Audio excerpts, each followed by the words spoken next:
আসসালামু আলাইকুম।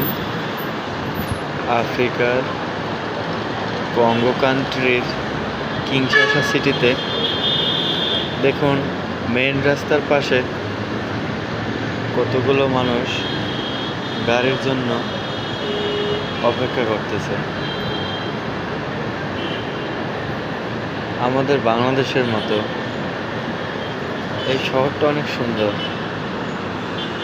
আমি আমাদের বাসার ব্যালকনির পাশে দাঁড়িয়ে ভিডিওটা করছিলাম। আপনারা সবাই কেমন আছেন? আশা করি আল্লাহর রহমতে সবাই ভালো আছে। সবাই